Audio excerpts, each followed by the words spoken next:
السلام علیکم ورحمۃ اللہ وبرکاتہ. بسم اللہ الرحمن الرحیم. ومثال الرابع وهو ما يكون التعليل لأمر شرعي لا لأمر لغوي. قیاس کے صحیح ہونے کی شرائط کا باب چل رہا ہے. قیاس کے صحیح ہونے کی چوتھی شرط یہ تھی کہ وہ علت جو اصل و فرع کے درمیان مشترک ہو، تو وہ علت امر شرعی کے لیے ہونا چاہیے، امر لغوی کے لیے نہیں ہونا چاہیے. یعنی فرع کو جو اصل پر قیاس کیا ہے جس علت کی وجہ سے، تو وہ علت اصل و فرع کے درمیان معنی لغوی کے اعتبار سے مشترک نہ ہو بلکہ امر شرعی کے اعتبار سے مشترک ہو. کائے کے اعتبار سے؟ امر شرعی کے اعتبار سے مشترک ہو. یہی وجہ ہے کہ آنے والی جو چند مثالیں ہیں ان میں یہی شرط فوت ہو گئی ہے. اس شرط کے فوت ہو جانے کی وجہ سے وہ قیاس صحیح نہیں ہے. پہلی مثال ہے، اس کو سمجھنے سے پہلے آپ یہ ذہن نشین رکھیں کہ خمر کس کو کہا جاتا ہے. تو امام اعظم رحمۃ اللہ تعالی علیہ کے نزدیک خمر کہتے ہیں انگور کے اس کچے شیرے کو کہ جس میں جوش پیدا ہو جانے کی وجہ سے جھاگ آ گئے ہوں اور وہ نشاور ہو گئی ہو کس کو خمر کہتے ہیں؟ انگور کے کچے شیرے کو کہ جس میں جوش کی وجہ سے جھاگ پیدا ہو گئے ہوں اور وہ نشہ آور ہو گئی ہوں. تو ایسی چیز کو حلال سمجھنے والا کیا کافر ہے، اور ایک قطرہ پینے والا بھی حد کا مستحق ہے. کہے گا حد کا مستحق ہے. تو امام اعظم رحمۃ اللہ تعالی علیہ کے نزدیک خمر انگور کے کچے شیرے کو کہا جاتا ہے کہ جس میں جوش کی وجہ سے جھاگ پیدا ہو جائے اور وہ نشہ آور ہو جائے. امام شافعی رحمۃ اللہ تعالی علیہ اسی پر قیاس کرتے ہوئے کہتے ہیں کہ انگور کا وہ شیرہ کہ جس کو آگ پر پکایا گیا ہو اور پکتے پکتے وہ آدھا رہ گیا ہو اور جناب والا اس میں نشہ پیدا ہو گیا ہو، تو یہ بھی کیا ہے؟ خمر ہے. خمر ہے. تو پکے ہوئے انگور کے شیرے کو بھی وہ کیا کہتے ہیں؟ خمر کہتے ہیں. اس علت کی وجہ سے کہتے ہیں کہ جو کچا انگور کا شیرہ خمر کہلاتا ہے تو وہ نشاور ہونے کی وجہ سے خمر کہلاتا ہے. لہذا انگور کا پکا ہوا شیرہ بھی جس میں نشہ پیدا ہو گیا تو نشاور ہونے کی وجہ سے وہ بھی خمر کہلائے گا. کیونکہ امام شافعی کہتے ہیں کہ خمر کو خمر اسی لیے کہتے ہیں کہ اس کا کام ہے عقل کو چھپا دینا، عقل کو ڈھانپ دینا. تو یہ صلاحیت جس کے بھی اندر ہوگی وہ خمر کہلائے گی. لہذا امام شافعی اس انگور کے پکے ہوئے شیرے کو کہ جو پکتے پکتے آدھا رہ گیا ہو اور نشاور ہو گیا ہو اس کو بھی کیا کہتے ہیں؟ خمر کہتے ہیں. ہمارے نزدیک پکا ہوا انگور کا شیرہ خمر نہیں ہے بلکہ کچا انگور کا شیرہ خمر ہے جس میں جوش کی وجہ سے جھاگ پیدا ہو گئے اور وہ نشاور ہو گئی. اور اس قیاس کا جواب کیا ہے؟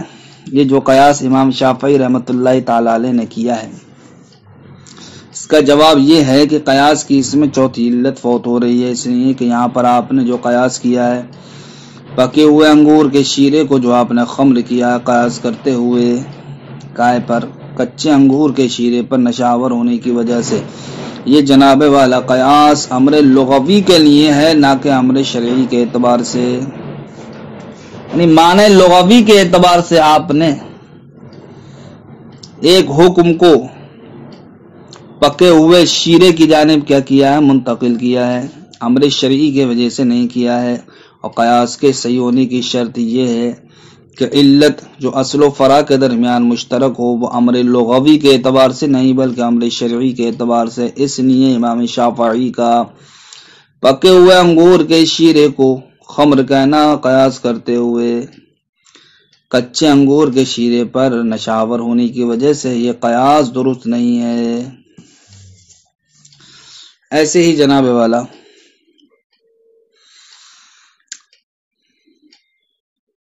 سارق جس نے غیر کے مال کو بطریق خفیہ چرایا ہو اس کو کیا کہا جاتا ہے؟ سارق کہا جاتا ہے۔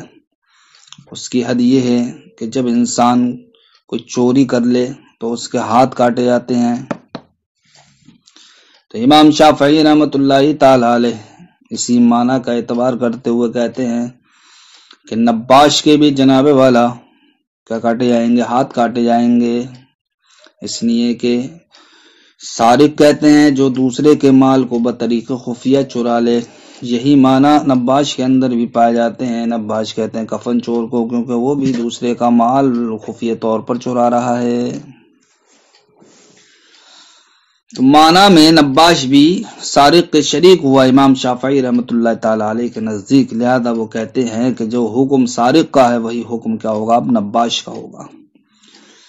ہمارے نزدیک وہی جواب ہے کہ اس قیاس میں قیاس کے صحیح ہونے کی چوتھی شرط فوت ہو رہی ہے، اس لیے کہ نباش کو آپ جو سارق کا حکم دے رہے ہیں وہ اس لیے دے رہے ہیں کہ معنی لغوی کے اعتبار سے نباش کو آپ نے سارق کے شریک ٹھہرایا ہے، حالانکہ قیاس کے صحیح ہونے کی شرط یہ ہے کہ علت جو اصل و فرع کے درمیان مشترک ہو وہ امر لغوی کے اعتبار سے نہیں بلکہ امر شرعی کے اعتبار سے، لہذا نباش کو سارق کا حکم دینا قیاس کرتے ہوئے یہ بھی درست نہیں ہے۔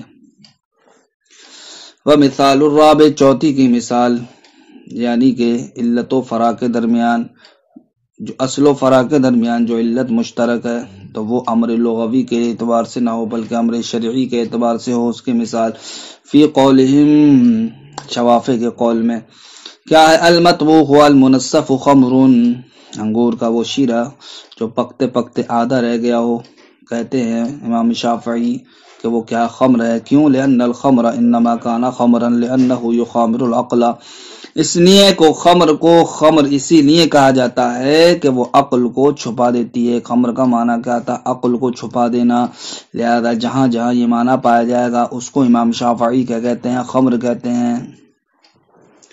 وغیرہ یخامر العقل ایضا، کچے انگور کے علاوہ کا شیرہ یعنی کہ پکا ہوا انگور کا شیرہ، اس کا بھی کام یہی ہے کہ وہ عقل کو ڈھانپ دیتا ہے، لہذا امام شافعی کہتے ہیں فیکون خمرا بالقیاس، لہذا اب یہ بھی قیاس کرتے ہوئے کیا کہلائے گا؟ خمر کہلائے گا۔ تو امام شافعی نے پکے ہوئے انگور کے شیرے کو جو آدھا رہ گیا اور پکتے پکتے نشاور ہو گیا اس کو بھی خمر کہا ہے۔ کیوں کہا ہے؟ اس لیے کہا ہے کہ کہتے ہیں کہ اس کے اندر بھی عقل کو چھپانے کا معنی پایا جاتا ہے، جس طریقے سے کچے انگور کے شیرے میں جوش پیدا ہو جانے کی وجہ سے جھاگ پیدا ہو جاتے ہیں، پھر وہ نشاور ہو جاتی ہے، نشاور ہونے کی وجہ سے اس کے اندر بھی صلاحیت کیا ہے؟ عقل کو چھپانے کی ہے۔ اس معنی میں مشترک ہونے کی وجہ سے وہ مطبوخ منصف کو بھی جناب والا خمر کا حکم دیتے ہیں۔ ہماری جانب سے جواب یہی ہوگا کہ مطبوخ منصف کو خمر کا حکم دینا یہ قیاس کیا ہے؟ قیاس محل فارق ہے، اس لیے کہ قیاس جو کیا جاتا ہے ایک چیز کو دوسری چیز پر وہ امر لغوی کے اعتبار سے نہیں، معنی لغوی کے اعتبار سے نہیں بلکہ امر شرعی کے اعتبار سے کیا جاتا ہے۔ والسارق انما کان سارقا، اور سارق جبکہ اس نے سارق انما کان سارقا، سارق کو سارق اسی نہیں کہا جاتا ہے لأنہ اخذ مال الغیر، اس لیے کہ وہ غیر کے مال کو بطریق الخفیتی، خفیہ طریقے پر لیتا ہے۔ وقد شارکہ النباش، اس معنی میں نباش یعنی کفن چور بھی کیا شریک ہے، فی ھذا المعنی، اس معنی میں فیکون سارقا، تو امام شافعی کے نزدیک معنی لغوی کے اعتبار سے نباش بھی کیا ہو گیا جناب والا؟ سارق ہو گیا، بالقیاس ہی قیاس کرتے ہوئے، یعنی کہ جس طریقے سے سارق کے ہاتھ کاٹے جائیں گے اسی طریقے سے نباش کے بھی امام شافعی کے نزدیک ہاتھ کاٹے جائیں گے۔ ہماری طرف سے جواب یہی ہے وَهَذَا قِيَاسٌ فِي اللُّغَةِ، یہ جو امام شافعی نے دونوں مثالیں پیش کی ہیں قیاس کی، یہ لغت کے اعتبار سے، معنی لغوی کے اعتبار سے یہ ایک کو دوسرے پر قیاس کرنا ہے، معنی لغوی کے اعتبار سے ایک کو دوسرے پر قیاس کرنا درست نہیں ہے، اس لیے یہ دونوں قیاس ہمارے نزدیک قابل قبول نہیں ہے۔ ایک تو خرابی یہ ہوئی، دوسری خرابی یہ ہے کہ یہاں پر امام شافعی نے جو قیاس کیا ہے وہ معنی لغوی کے اعتبار سے کیا ہے، کائے کے اعتبار سے؟ معنی لغوی کے اعتبار سے، کہ نباش کو جو سارق کا حکم دیا ہے معنی لغوی کے اعتبار سے، ایسی المطبوخ المنصف کو جو خمر کا نام دیا ہے وہ بھی، یا خمر کا حکم دیا ہے معنی لغوی کے اعتبار سے۔ حالانکہ مصنف فرماتے ہیں، امام شافعی اس بات کا اعتراف کرتے ہیں کہ نباش کے لیے لفظ سارق اور مطبوخ منصف کے لیے لفظ خمر یہ وضع نہیں کیا گیا ہے لغت میں، یعنی کہ لغت میں نباش کو سارق اور مطبوخ منصف کو خمر نہیں کہا جاتا ہے۔ اس کا اعتراف بھی کرتے ہیں امام شافعی، پھر بھی اعتراف کرنے کے باوجود وہ یہ کہتے ہیں کہ مطبوخ منصف خمر ہے اور نباش کیا ہے؟ سارق ہے۔ تو ایک طرف تو انکار ہے اور دوسری طرف اقرار میں لگے ہوئے ہیں، یہ کیا معاملہ ہے؟ تو دوسری طریقے سے رد کر دیا مصنف علیہ الرحمٰن نے کہ یہاں پر دیکھیے دونوں مثالوں میں انہوں نے نباش کو سارق کا حکم دیا معنی لغوی کے اعتبار سے، مطبوخ منصف کو خمر کا حکم دیا معنی لغوی کے اعتبار سے، حالانکہ وہ خود اعتراف کرتے ہیں کہ معنی لغوی میں یا لغت میں مطبوخ منصف کو خمر کے لیے وضع نہیں کیا گیا، ایسے ہی لغت میں نباش کو سارق کے لیے وضع نہیں کیا گیا۔ تو جب معنی لغوی کے اعتبار سے نباش سارق کو شامل نہیں، معنی لغوی کے اعتبار سے مطبوخ منصف خمر کو شامل نہیں، تو پھر جناب والا مطبوخ منصف کو خمر کہنا، نباش کو سارق کہنا یہ کیوں کر درست ہو سکتا ہے؟ واضح قیاس فی اللغت، پہلا جواب تو یہ ہے کہ یہ جو امام شافعی نے قیاس کیا یہ لغت کے اعتبار سے قیاس ہے مع اعترافی۔ دوسرا رد یہ ہے کہ امام شافعی اعتراف کرتے ہیں اس بات کا کہ ان الاسم لم یوضع له، کہ اسم اس کے لیے وضع نہیں کیا گیا ہے فی اللغت، لغت میں، یعنی کہ مطبوخ منصف کے لیے خمر کو وضع نہیں کیا گیا ہے، نباش کے لیے سارق کو وضع نہیں کیا گیا ہے۔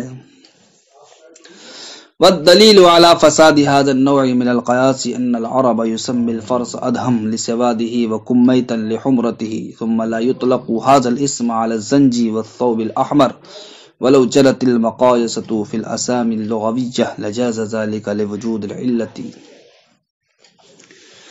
یہاں سے مصنف علیہ الرحمہ ما قبل میں جو دونوں قیاس کی مثالیں پیش کی گئیں اس کا دو طرح سے رد فرماتے ہیں۔ پہلا تو رد یہ فرماتے ہیں کہ امام شافعی نے نباش کو جو سارق کا حکم دیا ہے، مطبوخ منصف کو جو خمر کا حکم دیا ہے، یہ لغت کے اعتبار سے دیا ہے۔ اگر معنی لغوی کے اعتبار سے جناب والا قیاس صحیح ہوتا تو پھر اہل عرب گھوڑے کا نام ادہم رکھتے ہیں اس کے کالا ہونے کی وجہ سے، اور کمیت نام رکھتے ہیں اس کے سرخ ہونے کی وجہ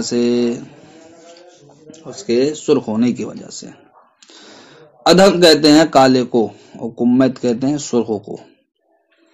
تو کالے گھوڑے کا نام ادہم رکھتے ہیں اور سرخ گھوڑے کا نام کیا رکھتے ہیں؟ کمیت۔ لیکن جناب والا یہی کالا پن جب زنجی کے اندر پایا جاتا ہے تو اس کو ادہم نہیں کہتے، یہی سرخ پن جب سرخ کپڑے میں پایا جاتا ہے تو اس کو کمیت نہیں کہتے۔ تو اہل عرب کا جناب والا کالے گھوڑے کو ادہم کہنا کالے ہونے کی وجہ سے، سرخ گھوڑے کو کمیت کہنا اس کا سرخ ہونے کی وجہ سے، لیکن زنجی کو اس کے کالے ہونے کی وجہ سے ادہم نہ کہنا، ایسے ہی سرخ کپڑے کو اس کو سرخ ہونے کی وجہ سے کمیت نہ کہنا۔ یہ اس بات کی دلیل ہے جناب والا کہ لغت کے اعتبار سے قیاس جاری نہیں ہوتا ہے۔ اگر لغت کے اعتبار سے قیاس جاری ہوتا تو جس معنی کے پائے جانے کی وجہ سے کالے گھوڑے کو ادہم کہا جا رہا ہے، جس معنی کے پائے جانے کی وجہ سے سرخ گھوڑے کو کمیت کہا جا رہا ہے، تو یہی معنی پائے جانے کی وجہ سے زنجی کو بھی اسود کہا جانا چاہیے تھا اور ثوب احمر کو کمیت کہا جانا چاہیے تھا۔ لیکن زنجی اور ثوب احمر کو اہل عرب زنجی کو ادہم اور ثوب احمر کو کمیت نہیں کہتے ہیں۔ یہ اس بات کی دلیل ہے کہ لغتی اسماء لغویہ میں قیاس جاری نہیں ہوتا ہے. اسماء لغویہ میں یعنی کہ معنی لغوی کے اعتبار سے قیاس جاری نہیں ہوتا. اگر معنی لغوی کے اعتبار سے قیاس جاری ہوتا تو جس طریقے سے کالے پن کی وجہ سے گھوڑے کو ادھم کہا جا رہا ہے، اسی طریقے سے زنجی میں بھی کالا پن پائے جانے کی وجہ سے ادھم کہا جاتا. اور جس طریقے سے سرخ پن پائے جانے کی وجہ سے سرخ گھوڑے کو کمیت کہا جاتا ہے، اسی طریقے سے سرخ کپڑے میں بھی سرخ پن پائے جانے کی وجہ سے اس کو بھی کمیت کہا جاتا. والدلیل علی فساد هذا النوع، و قیاس کی اس قسم کے فساد پر دلیل یہ ہے کہ ان العرب کے اہل عرب یسمى الفرس، گھوڑے کا نام ادھم رکھتے ہیں لسوادی، اس کے کالے ہونے کی وجہ سے، وہ کمیتن اور کمیت رکھتے ہیں لحمرتی، اس کے سرخ ہونے کی وجہ سے. ثم لا يطلق هذا الاسم، پھر جناب والا اس اسم کا اطلاق نہیں کرتے ہیں علی الزنجی، زنجی پر، یعنی کہ زنجی کو ادھم نہیں کہتے حالانکہ اس کے اندر بھی کالا پن پایا جاتا ہے. والثوب الاحمر، سرخ کپڑے کو کمیت نہیں کہتے حالانکہ اس کے اندر بھی سرخ رنگ پایا جاتا ہے. ولو جرت المقایسۃ فی الاسماء اللغویہ، تو اگر جناب والا اسماء لغویہ میں قیاس جاری ہوتا یعنی کہ لغت کے اعتبار سے قیاس جاری ہوتا، لجازا ذالک، تو یہاں پر بھی قیاس ضرور جائز ہوتا. کیوں؟ لوجود العلت، علت کے پائے جانے کی وجہ سے. اس لیے زنجی میں بھی کالا پن پایا گیا جو علت ہے، ایسے ہی ثوب احمر میں بھی سرخ رنگ پایا گیا تو علت کے پائے جانے کی وجہ سے ان کو بھی جناب والا وہی نام دیا جاتا جو گھوڑے کو نام دیا گیا. دوسری خرابی کا لازم آئے گی، اگر ہم لغت کے اعتبار سے قیاس کو صحیح مان لیں تب ایسی صورت میں جناب والا اسباب شرعیہ کو باطل کرنا لازم آئے گا. اسباب شرعیہ کو باطل کرنا لازم آئے گا، اور اسباب شرعیہ کو باطل کرنا جائز نہیں ہے. کیوں باطل کرنا لازم آئے گا؟ اس لیے لازم آئے گا کہ شریعت نے سرقہ کو یہ ہاتھ کاٹنے کا سبب بنایا ہے. شریعت نے سرقہ کو، چوری کرنے کو ہاتھ کاٹنے کا سبب بنایا ہے. اب اگر ہم جناب والا حکم کو معلق کرتے ہیں ایسی معنی پر جو سرقہ اور غیر سرقہ دونوں کو کیا ہے؟ عام ہے. جو سرقہ و غیر سرقہ دونوں کو کیا ہو؟ عام ہو. جب ہم حکم ایسے معنی پر معلق کر دیں گے تو جناب والا اس سے یہ بات ظاہر ہوگی کہ اصل میں سبب سرقہ نہیں ہے بلکہ غیر سرقہ ہے. حالانکہ شریعت مطہرہ نے ہاتھ کاٹنے کا سبب کس کو بنایا تھا؟ سرقہ کو بنایا تھا. اب اگر ہم امام شافعی کا قیاس درست مانیں تو ایسی صورت میں لازم آئے گا کہ ہاتھ کاٹنے کا سبب سرقہ نہیں ہے بلکہ ایسا معنی ہے جو سرقہ کو اور سرقہ کے علاوہ نباش کو بھی شامل ہو. ایسی جناب والا شریعت مطہرہ نے شراب پینے کو یہ کوڑے لگانے کا سبب بنایا ہے، شراب پینے کو کوڑے لگانے کا سبب بنایا ہے. اب اگر ہم ایسی صورت میں حکم کو معلق کر دیں ایسی چیز پر جو جناب والا شراب سے بھی کیا ہو؟ عام ہو. جو شراب سے بھی عام ہو، یعنی کہ اب ہم حکم کو معلق کرتے ہیں اس چیز پر جو عقل کو ڈھانپ دے. تو اب یہ جناب والا شراب کو بھی شامل ہوگا اور غیر شراب کو بھی کیا ہوگا؟ شامل ہوگا. تو اب لازم یہ آئے گا کہ شرابی کو جو کوڑے لگائے جائیں گے وہ ایسے سبب کی بنیاد پر جو سبب شراب اور غیر شراب دونوں کو کیا عام ہے. حالانکہ کوڑے لگانے کا سبب کیا تھا؟ شراب کا پینا تھا. تو دیکھیے یہاں پر قیاس کو صحیح ماننے کی وجہ سے جو کوڑے لگانے کا سبب تھا اس سبب کا باطل ہونا لازم آتا ہے. اسی طریقے سے جناب والا ہاتھ کاٹنے کا جو سبب تھا سرقہ، اگر ہم جناب والا قیاس کو صحیح مان لیں تب ایسی صورت میں لازم آئے گا کہ غیر سرقہ کیا بن جائے؟ سبب بن جائے. تو جناب والا اگر ہم قیاس کو درست مان لیں، مذکورہ یعنی ذکر کیے ہوئے قیاسوں کو اگر درست مان لیں تو ایسی صورت میں شریعت مطہرہ نے جن کو سزا کا سبب بنایا ہے ان کا سبب ہونا باطل ہونا لازم آئے گا، ان اسباب کا باطل ہونا لازم آئے گا، اور اسباب کو باطل کرنا یہ جائز نہیں ہے. اس لیے جناب والا آپ کے بیان کردہ قیاس درست نہیں ہے. وَلِأَنَّ هَذَا يُؤَدِّي إِلَى إِبْطَالِ الْأَسْبَابِ الشَّرْعِيَّةِ، اور جناب والا اس نے بھی وہ قیاس باطل ہے کہ وہ قیاس متعدی ہیں یا مؤدی ہیں اس بات کی جانب کہ اسباب شرعیہ کا ہو جائیں، باطل ہو جائیں. یہ قیاس اسباب شرعیہ کے بطلان کی جانب کیا مؤدی ہیں. کیوں؟ وذالک، وہ اس لیے کہ لأن الشرع جعل السرقة سببا لنوع من الاحکام، شریعت مطہرہ نے سرقہ کو سبب بنایا ہے احکام کی قسم کے لیے، یعنی کہ قطعیت کے لیے. فَإِذَا عَلَّقْنَا، تو جب ہم نے حکم کو معلق کر دیا بما ہوا اعم من السرقة، اس چیز پر جو کہ سرقے سے بھی کیا عام ہے، یعنی کہ ایسی چیز پر اب ہم معلق کر دیں جو سرقہ و غیر سرقہ یعنی کہ نباش دونوں کو شامل ہو. وَهُوَ أَخْذُ مَالِ الْغَيْرِ، کس کو بنا دیں اب ہم کہ وہ غیر کے مال کو لینا ہے، اعلیٰ طریقہ الخفیتی، خفیہ طریقے پر، یعنی کہ اس کے معنی لغوی کو ہی صرف ہم کیا بنا دیں، سبب بنا دیں ہاتھ کاٹنے کا. تو تبینہ، تو اب یہ ظاہر ہو جائے گا کہ ان السبب، کے سبب کا نا فی الاصلی، اصل میں معنی ایسا معنی ہے ہوا غیر السرقتی، جو سرقے کے علاوہ ہے.